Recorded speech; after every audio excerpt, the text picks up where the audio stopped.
offense in Knoxville. We can't be statues at the plate, praying for a walk, he says. So even though he could just have someone pinch hit for me, I guess he wants to prove a point.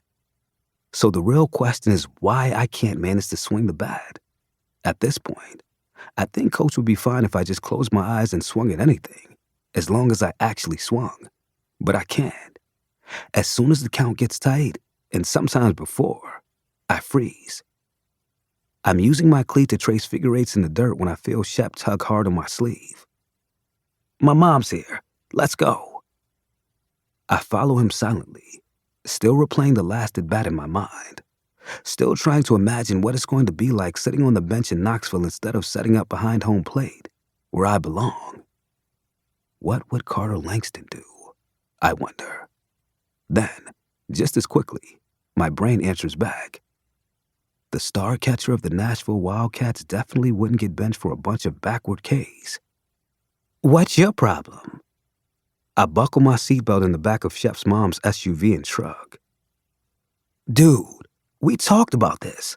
A lot, Shep sighs, and my stomach clenches. All you have to do is swing the bat. Just try. Coach says it all the time. He doesn't care if you strike out. Just don't go down looking.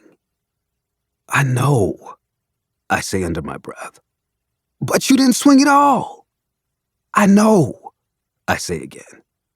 Well, why didn't you? I sit in silence and look up just in time to see Mrs. Catchings glance back at me in the rearview mirror.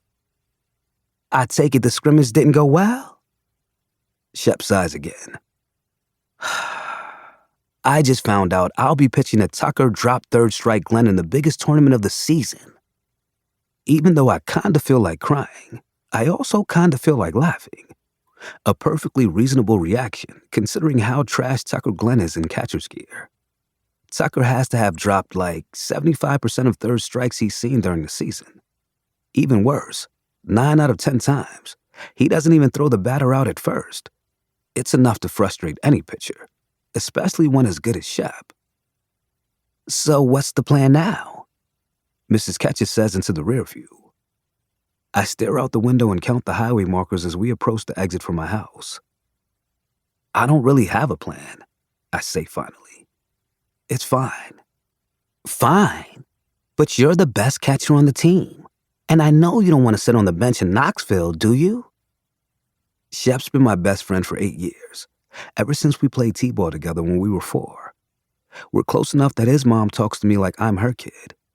Normally, I don't mind. Today, I definitely do.